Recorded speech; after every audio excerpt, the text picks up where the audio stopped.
Hello, Bigfoot enthusiasts. Scott here from Squatch America. And Hannah, the domestic goddess, in the paddy wagon. And boy, do we have a great show for you tonight. Yes, we do. 10 steps to going from long to short hair.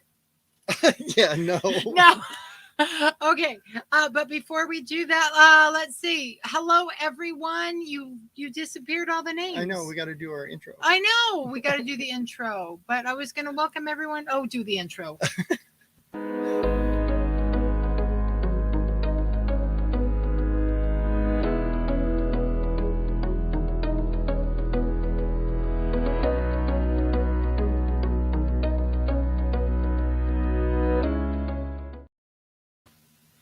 All right. So we want to welcome. Wow. We got something to squatch about in the chat.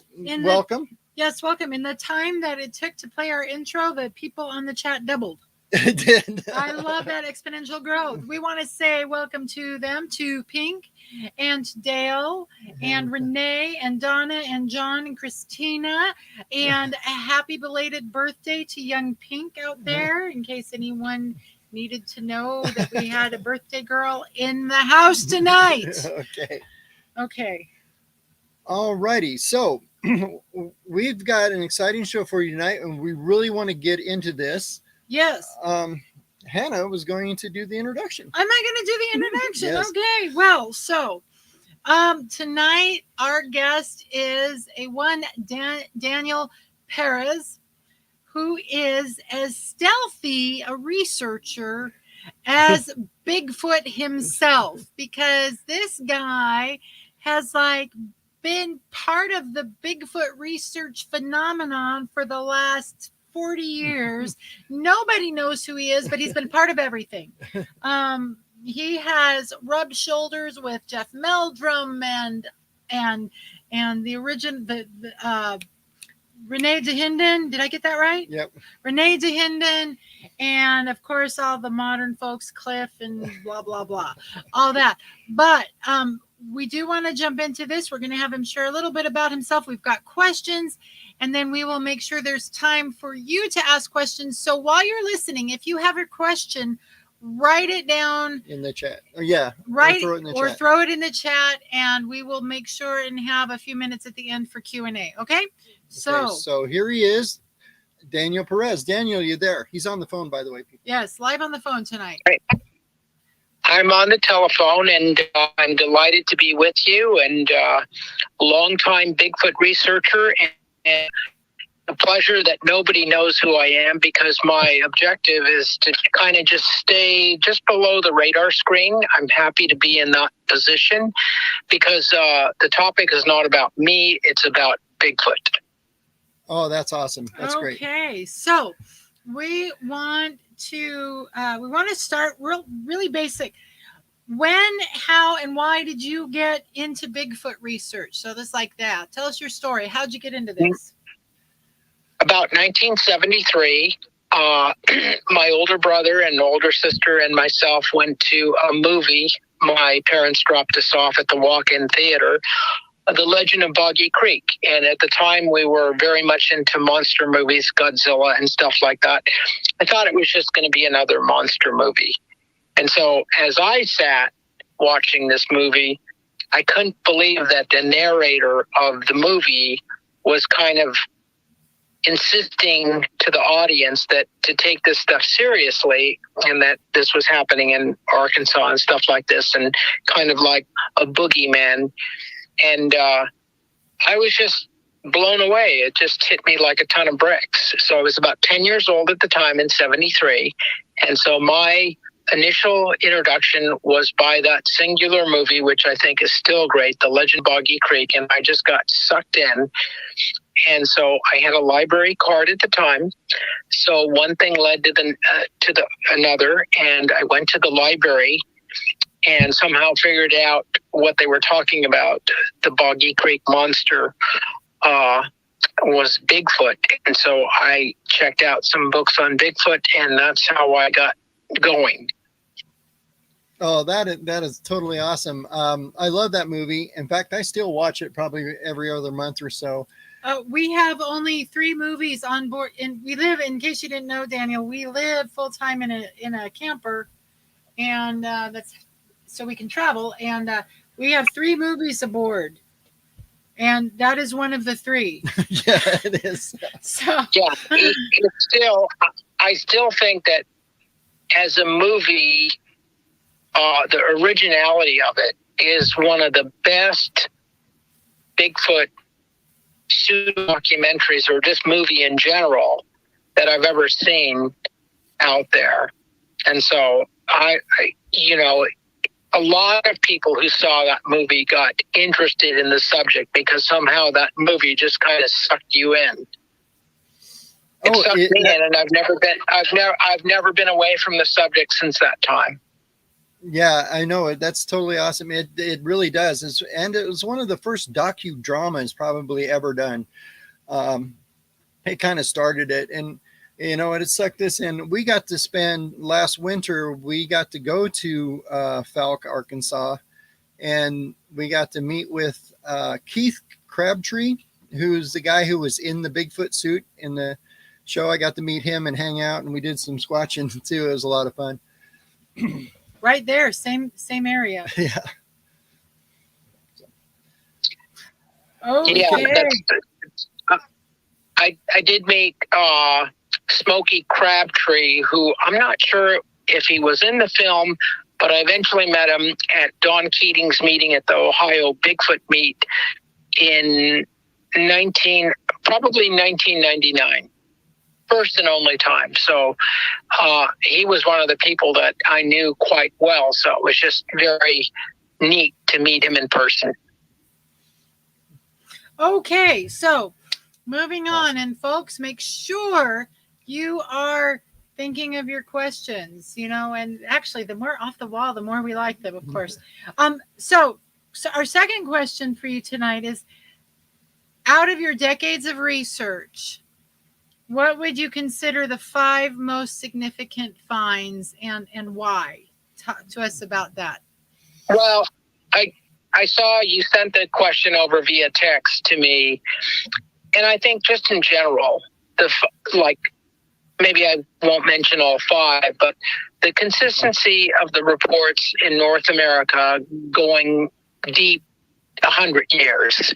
It's just like you see all these reports, and essentially what they were reporting in some of the older newspapers before they even called it Bigfoot, if you just look at the newspaper clipping, it's essentially the same thing that they're reporting today. So I would say, 1, the consistency of the reports of what they're describing.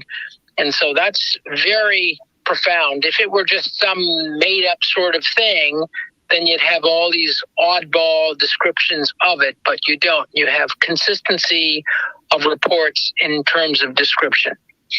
Number 2, and this goes back to the late John Green, when he published his book in 1978, Sasquatch, the Apes Among Us, is that he had a chapter called 20 Inches of Rain.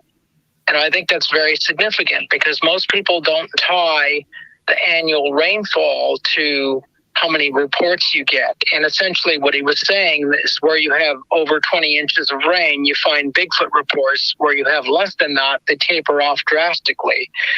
You got to remember what he was doing there was pre-laptop computers and stuff like that. It was, kind of doing it by hand, but that's a very big thing. And it's just like, I think if you were to crunch the data today in that fashion, annual rainfall, Bigfoot reports, I think you'd see another very consistent theme going on. And if you were arguing skeptic, debunker, believer, or whatever you want to call it, it's just like, why would legend and mythology choose to manifest itself only in places where you have 20 inches of rain on an annual basis? So that you kind of leave to the people who want to debunk the subject. So what I'm saying is animals on the planet need water to survive. And it's just like, well, there's the rainfall. There's where ponds and creeks and whatever get started and animals drink out of. So right, those are the 2. Go ahead. Oh, I was going to say, and vegetation too, and fruit production and all that stuff goes along with Yeah. that. So, and it just doesn't make sense that if it's something that is all made up, that it would have that consistent theme wrapped around it. And so those are the two big things that come to mind to me in terms of what are the biggest findings in the field. Oh, that's awesome. I have to say, I really admire, you've got a very scientific mind. Yeah. Some of us don't. Well- I'm not, but you really, I mean, it's like your mind works with the scientific method just ingrained into it. Well, the thing is, maybe it's more just common sense with the rocket science behind it. It's just like, I mean, if you go into the store and a loaf of bread costs $5 and you present the clerk with only $4, the transaction is not going to be made because you don't have enough money. So it's just like you could see that obviousness of what I've just described. And that's why I have a lot of trouble with the people, what they call the woo Bigfooters, where anything goes. And it's just like there's no common sense to the ideas that they're presenting, that Bigfoot is just popping in and out of time space here and there or wherever it wants to go. And it's just like I scratch my head and I have a hard time with that because, well, do porcupines do that? Do elephants do that? Do people do that? Do rattlesnakes do that? And the answer is no. Do great whales do that in the oceans? And the answer is no. And so why would Bigfoot have the capability of doing that? And the answer is probably no, and that these people are just making things up. There's no common sense scientific background there. You know what I'm saying? Oh, absolutely. Yeah. And I'm with you there. You probably don't know my background so much, but I'm actually an anthropologist myself. And my expertise was actually in Native American culture. And that's what kind of got me into Bigfooting was all the Native stories that I've heard over the years. Almost every tribe Sure. I've ever worked with have Bigfoot legends. Including legends that say wherever Bigfoot is, there's a glowing orb of No, light. that's not true. But Hey, there are stories from Native tribes, so don't Yeah. give me that's not true. Okay. So he's this guy here is the scientist, and Anna can I'm get a little more weird. open. Right. That's okay. I have a meditating Bigfoot on my desk, so maybe Bigfoot meditates with us. Okay. That's it. That's now that you bring up Native Americans or Indians, that's another thing that's very consistent with the data that goes back hundreds of years, is that most of the tribes here in North America have an oral tradition of something like Bigfoot that is associated with that tribe. And so that in itself is very provocative in the sense that, yes, a lot of the oral traditions or legends that come from Native Americans are in fact embedded in reality. Absolutely. Okay. Hey, we have a question that relates specifically to this little subtalk, this little bit.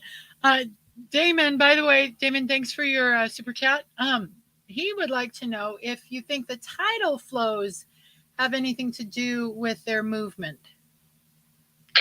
I'm not the oceanographer, but I would say up in British Columbia and maybe Washington, Alaska, areas like that.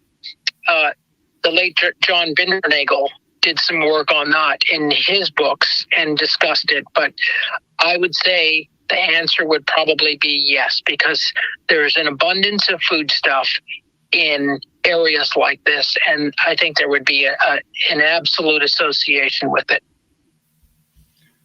Right, because I've got reports of them digging clams and things, and when the tides go out and things like that, I would see them doing that.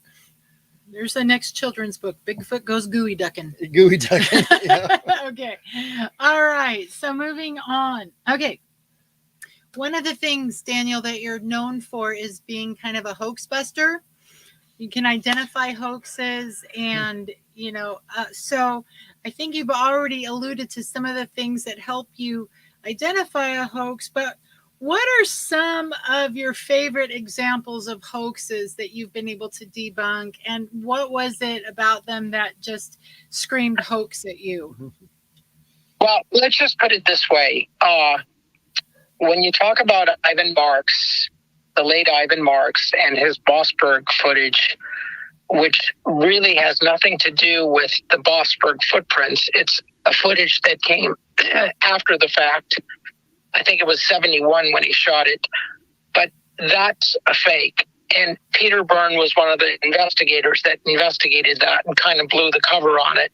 And so we need not talk about that too much.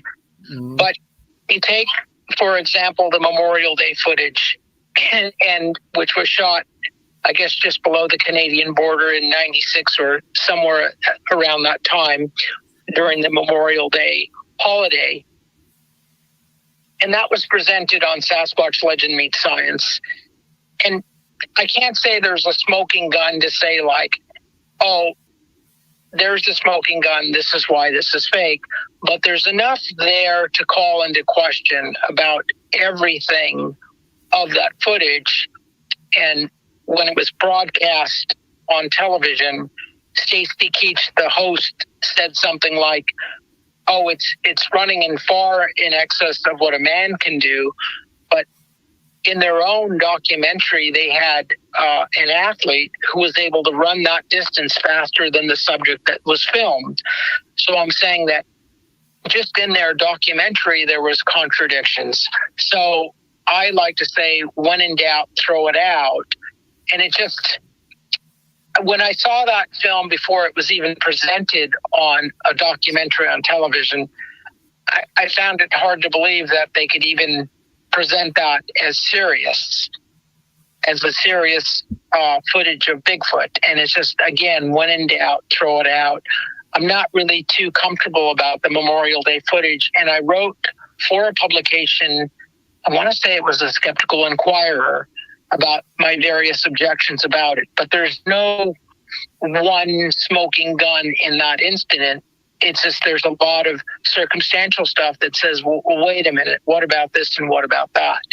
But moving on to Paul Freeman's footage, because here's the thing about Paul Freeman, is that over the years, Paul Freeman claimed at the time, if you were to look at Paul Freeman's career as a Bigfooter, by the time he died, I think in 2001, 2002, somewhere around there, that you would have to argue that he would have been the most successful Bigfooter of all time, because not only did he have videos, he had more plaster castings than anyone of footprints, sightings, and whatnot, and handprints and the whole nine, hairs and the whole 9 yards.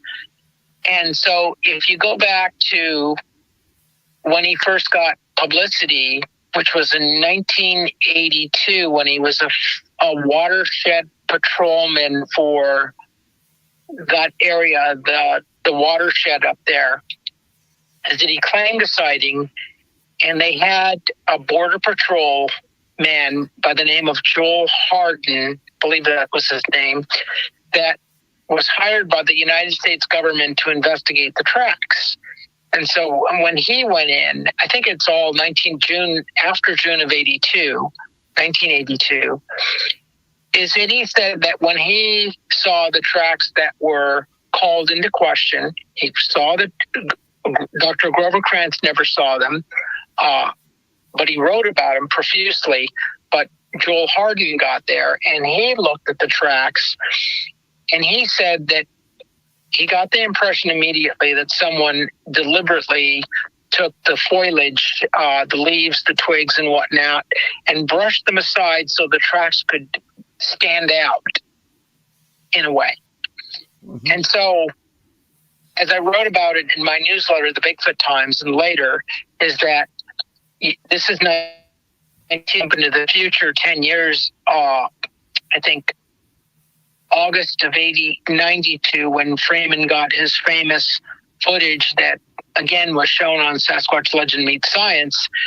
is that the first part of the footage, there's no subject, there's no Bigfoot, but Paul Freeman's got the camera down to the forest floor, and there are the tracks. And then again, what do you see? It almost seems like the leaves and the twigs are deliberately away from the tracks, so the track stands out. And I, as I wrote in the newsletter, I said, one might argue that that's not Bigfoot's calling card, that's Paul Freeman's calling card. So I'm saying when someone robs a bank, he might have a certain way of going about it, and might do the same thing on the next bank robbery. And I'm saying, well, Paul Freeman is such a character that it would be called into the question that maybe he's doing the same things from decade to decade. And so again, with Paul Freeman's footage from 92, I would say there's no smoking gun, but there's a lot of circumstantial stuff that would cause someone to pause and say, like, well, wait a minute, I'm not too comfortable with this footage. So in the sense that I do like to expose hoaxes, like with the situation with Ivan Marks, there's no doubt about it. With the Memorial Day footage, with the Freeman footage, there's circumstantial questions that would call into question the whole thing. And what most people don't realize when it comes to Paul Freeman in 1992 is that's not the only videotape he shot in that calendar year. He had another video that was shot in April that no one even knows about. And so what I'm trying to emphasize to anyone, it's like all of a sudden someone wins the lotto, and then a few months later he wins it again. And then you'd say, like, well, how's that done? How can one person be so successful when no one even has a sighting of Bigfoot? And Paul Freeman not only has a sighting, but happens to get 2 videos in 1 year. So, but in the books, the magazines, the journals, the popular discussion, that's never mentioned. And so when I write in the newsletter, I'm saying we need to go take a deeper dive and look more critically at the data, at the cases. Oh, exactly. You know, I kind of agree. In fact, I was at a Bigfoot conference, and I got, actually, there was 3 of us there as guest speakers, and it kind of got rained out. So me and Jeff Meldrum and Cliff Berkman got to sit in a kind of a green room like most of the day by ourselves. And that was one of the things Jeff happened to mention. He said that he was actually, I think Jeff Meldrum got to be on site with Paul Freeman too at one time. But he said that was, I think, 5 Points when he went to go visit with Freeman, and so he wanted to pop in on Freeman. And when he went to Freeman's house, I guess with his brother, Jeff Meldrum's brother, he said, "Oh yeah, I just found some prints earlier this morning." And so they doubled back. And so, to my knowledge, that's the only time that Dr. Jeff Meldrum has been on site with Paul Freeman to look at evidence in the ground. And those might be very real. I don't really have too much trouble with those. Right. And well, what Jeff was telling me that, yeah, he didn't have any problem with him either, but he said that he did suspect that Paul Freeman might have enhanced the prints with his hands a little bit before he cast them, kind of deal. That's what he kind of told me. Yeah. So with Freeman, it's just, the thing is, there's probably no question that he collected real evidence, but I think when he saw the notoriety coming and the publicity, that he just kind of fell in love with it and said, well, if I can't go find it, I'll just fake it. Right. I met Paul Freeman once in June of '89, and it was at a conference in Pullman, Washington. And so one of the presenters, Dr. Grover Kranz's student, had a presentation, and some of the hairs that Paul Freeman gave to them for analysis, the analysis was proved to be that they were synthetic and not real. And so Paul Freeman, again, and he apparently took them off a tree up in one of his hot spots. And then I think he later kind of backed off, and he said, I just wanted to send fake hairs to see how good you people were in detecting that they were fake. Yeah. I think that was his later his explanation for why those hairs proved to be synthetic, which is not real at all. Sounds like a middle school prank. Yep, it does. Yes. It was just a notoriety thing. I mean, Bigfoot was a hot topic back in that time. Well, it is today too, but there wasn't many people who were out doing that. So I thought maybe Paul was trying to get a little more notoriety, So. But if we move on, since we are having a little bit of a discussion about, say, individuals, researchers, and videotapes, which I've mentioned before, the Memorial Day footage, the Freeman footage, the one that stands high and mighty above the rest is the PG film, the Patterson-Gimlin film that was shot in October of 1967. Mm-hmm. And even today, I have never seen anything problematic about the film or the circumstances surrounding it. Everything seems to add up 100%. And so there you have a real case for Bigfoot. And for those people who don't like to hear that, they just said, it's just some man in a suit in a gorilla costume, and walk away from the conversation. Well, in science, you don't do that.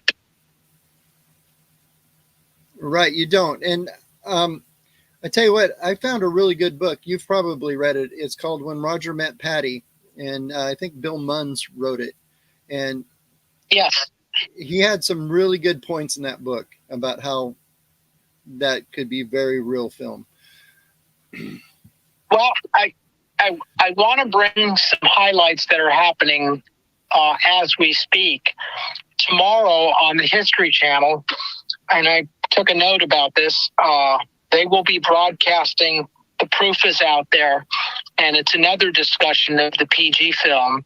And in that, they will be interviewing Dr. Jeff Meldrum, a fellow that I presumably works at Idaho State University as a colleague of Dr. Meldrum. His name is Isaac Tian, and I guess the last name is spelled Tian. And he's used artificial intelligence, artificial intelligence, to do some restoration and enhancement of the film. So tomorrow on the History Channel, we'll all get the opportunity to see what they've done with this historic film. Bill Munns is also there as the Hollywood makeup artist who will be discussing the film as well. And he's done some really significant work on the film too, especially with the camera associated with the film. And when he looked at a copy of the film, Bill Munns was able to determine that Roger's finger came off the trigger probably, I'd have to look at his book, about 5 times. And so because the camera is mechanical, spring-driven, that when you take your finger off the trigger and you put it back on the trigger, that it takes a little longer than normal for the film to get back up to speed, and that could be seen on the film itself. And so Bill Munns was the person who was was able to make that determination. And that's what he does for work, or what he did for work. And so I thought it was just simply brilliant. And so another thing that came to light too, and this was the work of Todd Prescott from Canada, is he's got a YouTube channel. And this was, I guess, just 2 months ago in October, is he put on YouTube the America's Bigfoot, the full version, and primarily is narrated by the late Dr. John Napier, a physical anthropologist who was, I guess, a visiting professor at the Smithsonian at one time here in the United States, but he was fascinated by the subject of Bigfoot. And so you get to see the entire America's Bigfoot presented with several personalities in it, including, but not limited to, Roger Patterson. And you could actually see and hear Roger talking about the incident, and everything just comes across as like, this is what happened. And there doesn't seem to be any deceitfulness or anything when you're actually looking at Roger on camera or on TV or YouTube and hearing what his testimony is about what happened on that historic day. But and one interesting thing about America's Bigfoot, which was produced for the BBC TV in 1968, it seems that the first public showing of the PG film was broadcast in the United Kingdom, as opposed to the United States, where it was shot in Northern California. And I can't find anything earlier than 68. Yes, it was presented at theaters for public showing, but not on like a television show documentary. And that first happened in 68 on BBC TV. The other thing I wanted to mention too is that a retired ranger by the name of Robert Leiterman has just produced a book that's almost 600 pages long called The Bluff Creek Project. And that's available on Amazon now. And so in that book, he discusses at one time, just a handful of years ago, there was quite a discussion on the internet about exactly where is the PG film site, because over the years it got lost and it became overgrown. And so a fellow from Mississippi said, well, it's here. And he didn't want to hear any argument to the contrary. But Robert Leiterman and his colleagues were able to determine exactly where the PG film site is. And in those 600 pages of his book that just came out, he has a rousing discussion about exactly where the PG film site is. It's in one place and no other place. And all the other people who said this is where the film site is, that's just simply wrong.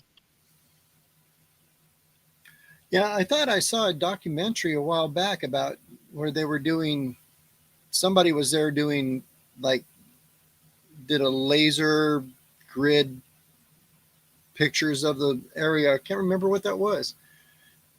Were they on the right site? I don't know. So I'm not sure, but I was told by someone, we were there at the film site in October, just a few months ago.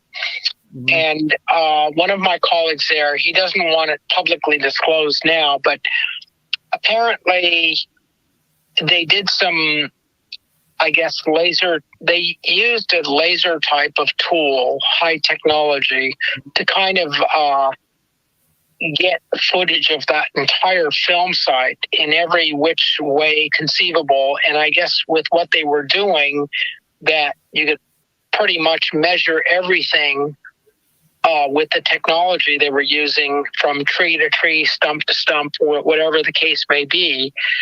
And I'm just waiting to see what the results are on that.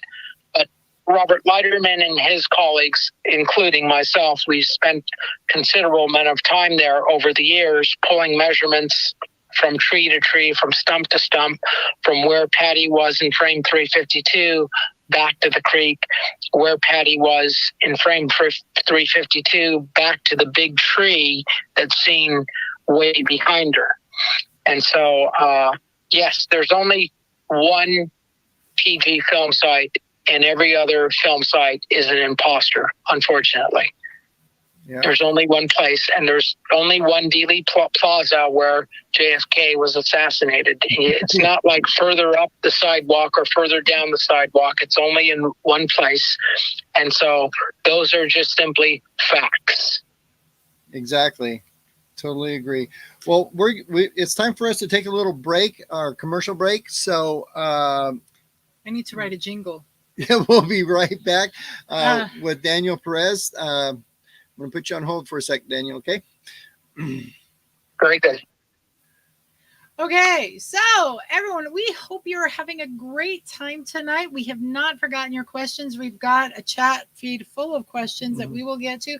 But first, where's my first screen? Do this one. Okay. Yes. Are you prepared for continued supply chain catastrophes? Have you noticed that now when you go into the grocery stores, they've got 1 or 2 layers of canned goods on the shelves and behind them, empty? Yeah, I was just there today. Anyway, if you don't have emergency food supplies, you might be caught unawares and unexpected. I don't know what the word is. You might not be prepared for things that are certain to come in the future. So go to My Patriot Supply. Using our link below, you can get a discount on your first order of emergency food. We've actually been experimenting with some of that. Let me tell you right now, we're big fans of mashed cauliflower. The problem with mashed cauliflower is it gets a little soggy. I added a few of those mashed potato flakes into the mashed cauliflower. Oh my gosh, it fluffed it right up and it was so good.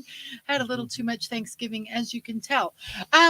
Anyway, but My Patriot Supply has got, it's got amazing. They've got gluten-free stuff. They've got protein packs so that you can stock up on freeze-dried meat, which I am planning on doing. They've got breakfast kits and all sorts of things. So please go to My Patriot Supply. Make sure you're ready. And even if you never have to use it, isn't it good to know that it's there in case you do? It's good for 25 years of Sasquatching.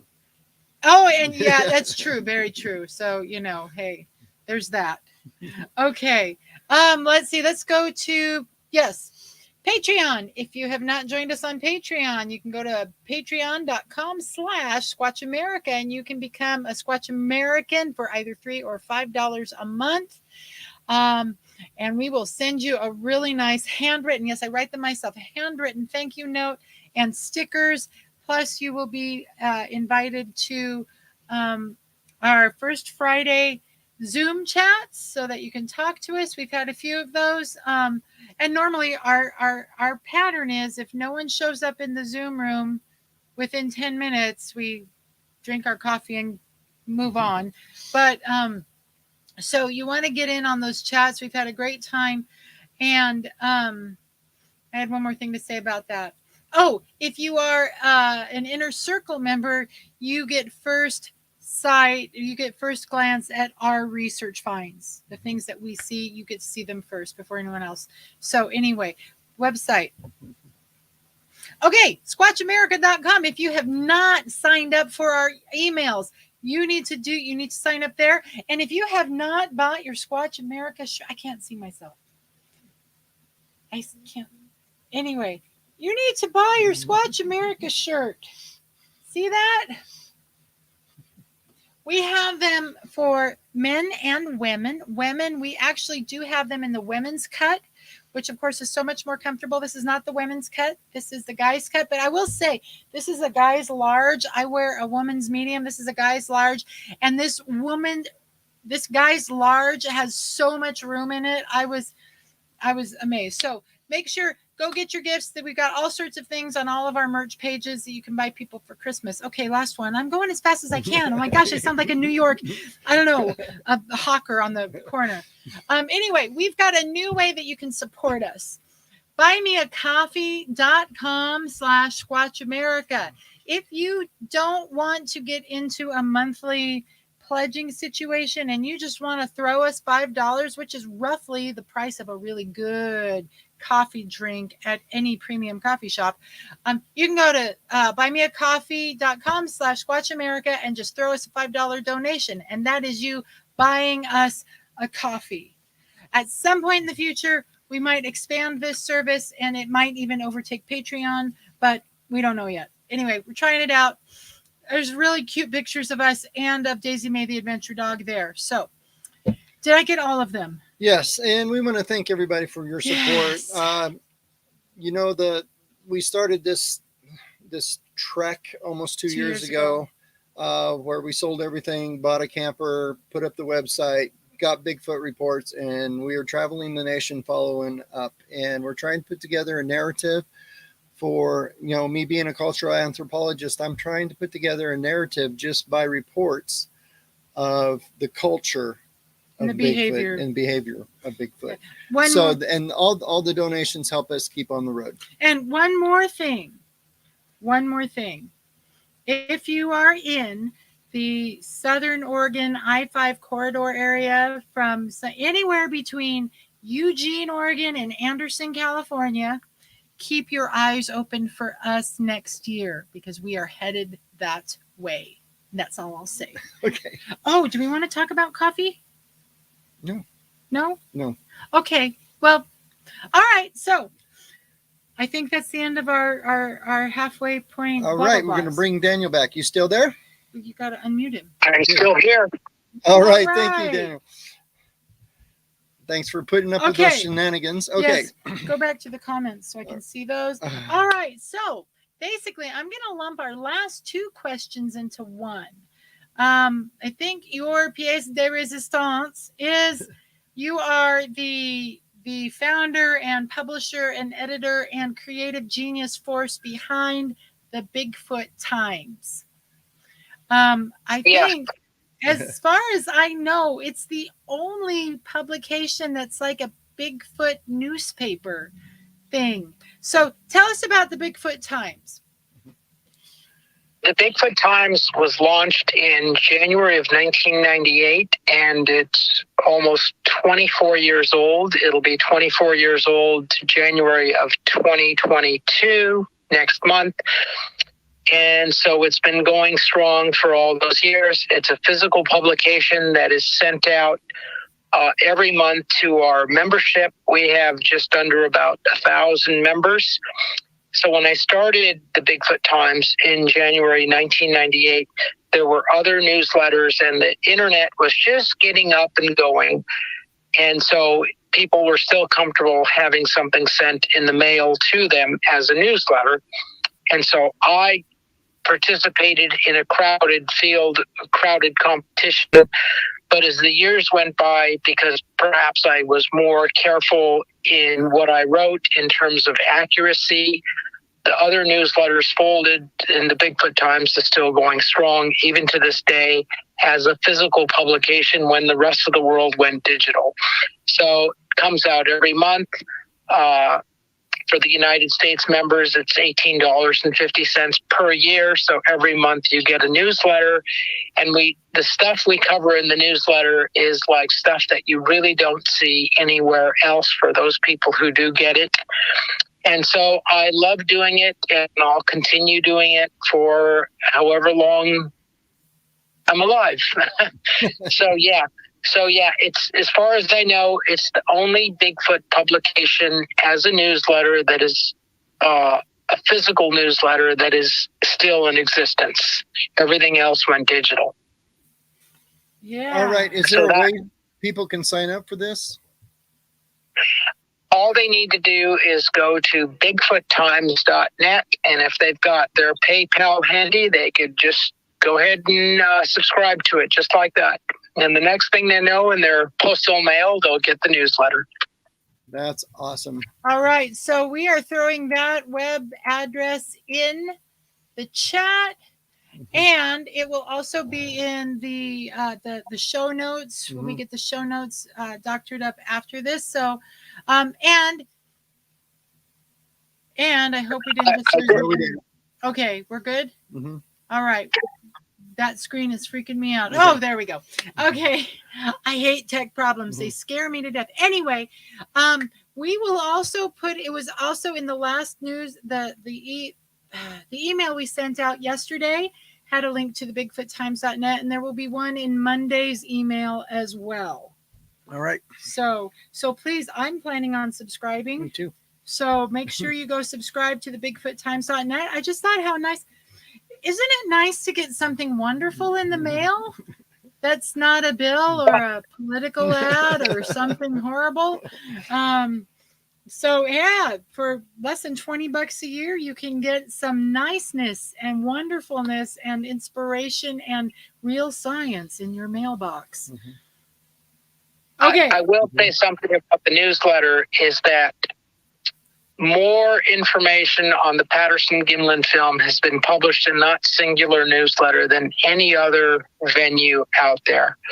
The Bigfoot Times has, if you go to the website, there's a Bigfoot Times index. And if you go to the index and go to Patterson-Gimlin film, you'll see that more stuff has been covered on the PG film than any other publication out there, period. And so, like I tell people, all roads leads to the PG film when it gets right down to it. Like I said, even tomorrow, there's going to be something on the History Channel on the PG film because it's a very significant piece of evidence that can't be discounted. And like I told someone in the UK from Cardiff University over the weekend, they interviewed me.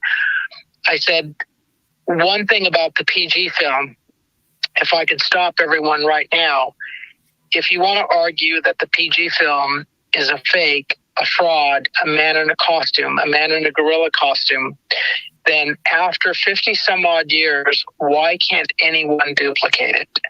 And I'll stop them again. Then if it's a fake, why can't anyone duplicate it? And no one really has an answer. And so the real answer is because that's a real physical Bigfoot that you're witnessing on a film script. Yep. Absolutely. Totally agree. Okay. So before we get to questions, because we are about 13 minutes away from the end, before we get to questions, one last thing I wanted to mention for our viewership is that Daniel also has quite a few books under his belt. And although the physical books he wrote are no longer available, one of them is available on Kindle. Now, you all know me. I'm a Kindle freak. I have got a Kindle that's about ready to explode with the number of ebooks I have purchased over the last few years. But we will put a link to his Kindle book in our notes, and then we'll put it up on our website. It's called, where is it? It's called Bigfoot Encounters. And so that Kindle book, if you're a Kindle Unlimited member, you can read it for free. If not, I'm not. You can get it for $2.99. So you'll be able to see more of his work that way. Okay, we're going into questions, aren't we? Okay. All right. So this is actually a very interesting question. And it's one of the things that I had when I first started into this is Donna asks, well, then, what should someone do if they find tracks besides pictures, castings, and videos? That really is all you can do. Is if you have a notebook or you have a notebook on your phone. Most people have mobile phones. Is I would take detailed notes about what you're viewing. And I don't know if you mentioned taking a plaster of Perez casting, but not just a casting of one footprint, but of numerous footprints of a whole series, the right, left. And that in general has rarely happened, but if you should find footprints like that I would take as many casting as possible, because then you're staying like the dynamics of the actual foot in relation to the soil that it's impressing its foot in, to see like the movement and everything else that's associated with it. And, by making the plaster castings and pulling them out later, you can determine, oh, this foot isn't moving at all, or it doesn't have the look and feel of a natural foot. Then you might say, well, someone fabricated these. But if you've got a lot of movement going on, especially in the toe region, like a natural normal foot, like on a sandy beach, then more than likely the trackway was real. But I would take as many notes as possible and document as much as possible, like when you were there, whatever the date was, the conditions. And, there's no such thing as taking too many notes. Taking not enough notes is unacceptable. Well, I have to shout. The person who asked that question is she's one of our regulars, Donna, and she found an amazing trackway along a lake or a pond up in the Bennington Triangle in Vermont.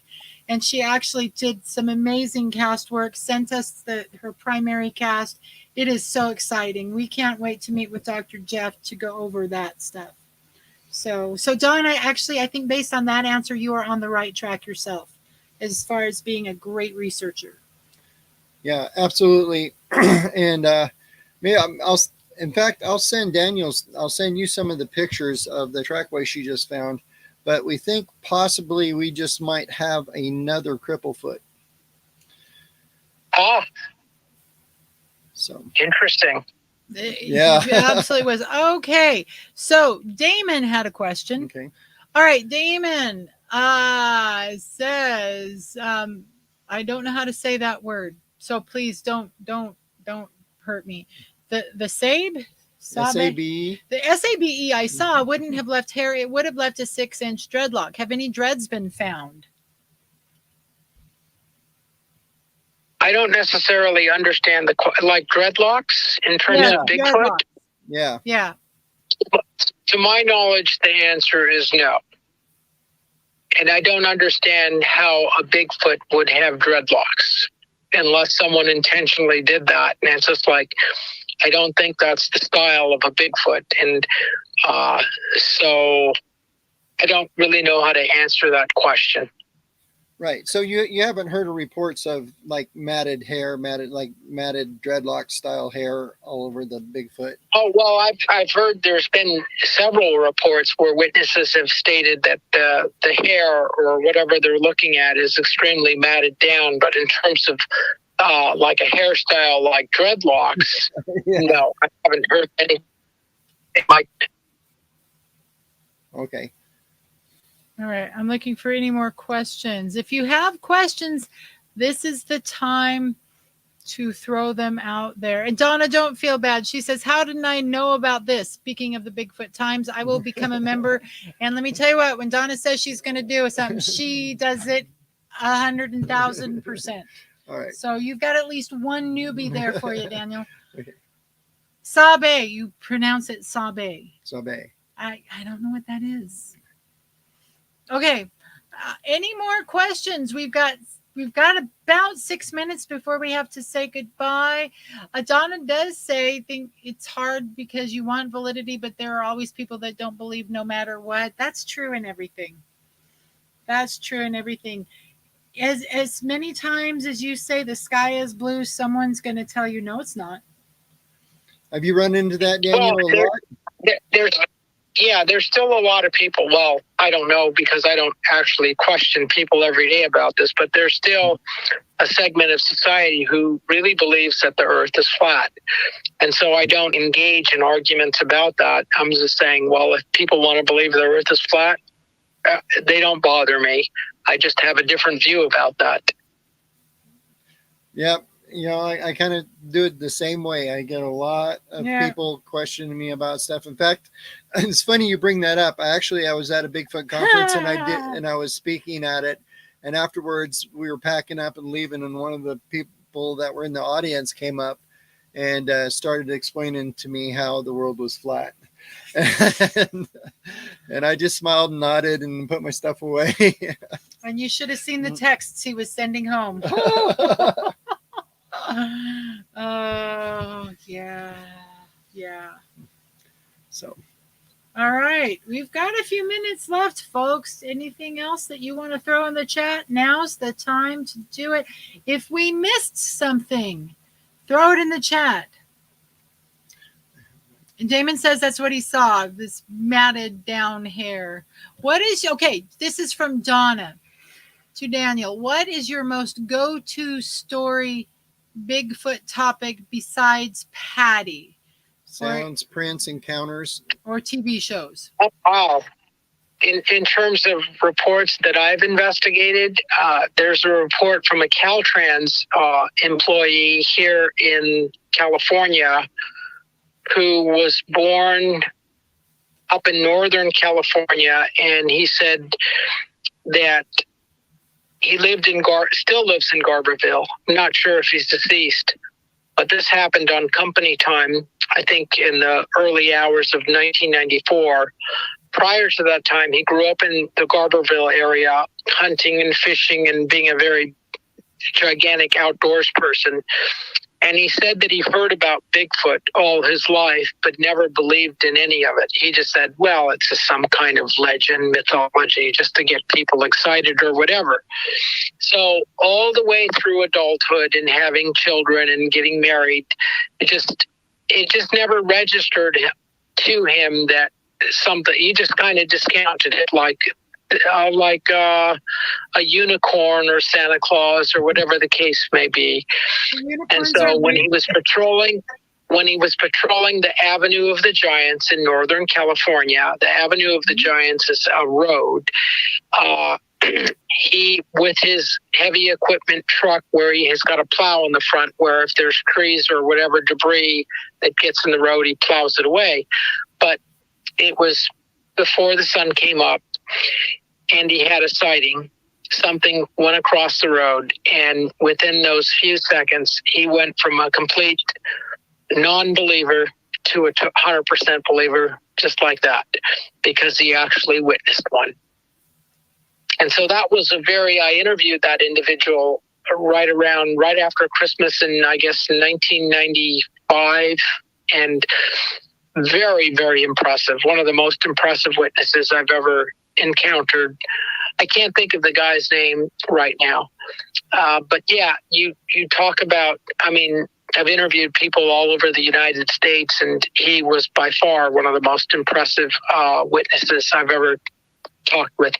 And he found his way into the pages of the Bigfoot Times from last century, but we did a big story on him as well. Yeah, that's awesome. Yeah, the same thing's happened to me. I mean, we interview a lot of people, but there's been 2 or 3 people that has really stood out to me.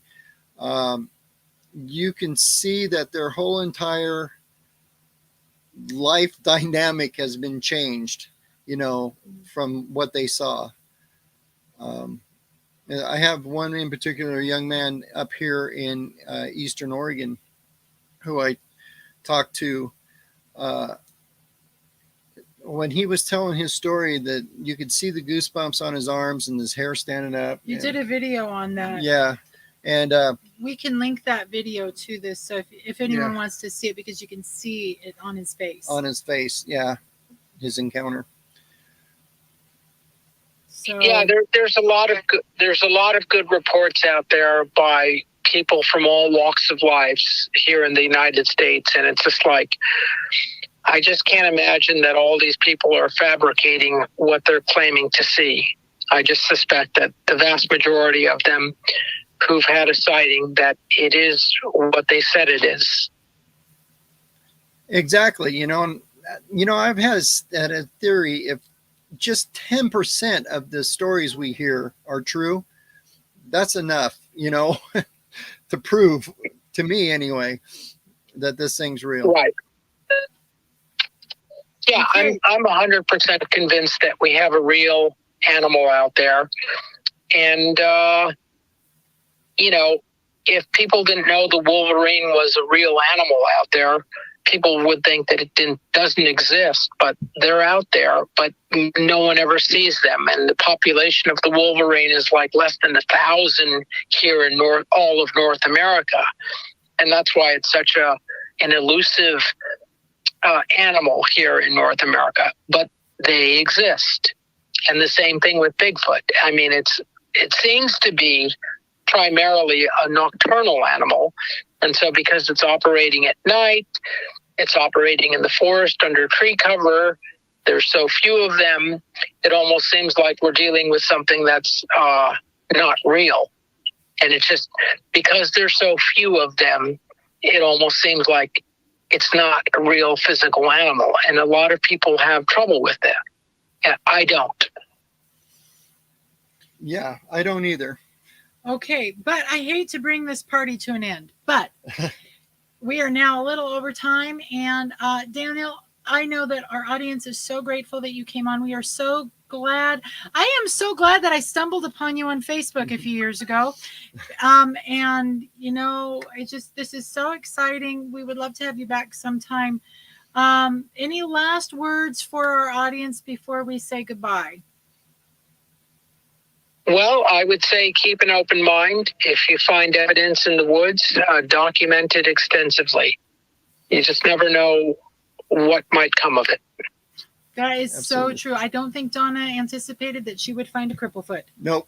So, all right. So, anyway, where's our fancy slide now? It is right somewhere. Right While here. he's looking for it, guys, we are so grateful that you're here with us every week. Thank you for that 2-week hiatus that we were on. We hope you had a wonderful holiday season. And keep your eyes open in your email. Like, share, subscribe. Tell all your friends about this quirky show that you watch every Thursday night. And remember, our job is to investigate the unexplained, Not to explain the uninvestigated. So until next week, keep it squatchy and go out and find Bigfoot. bye. Bye.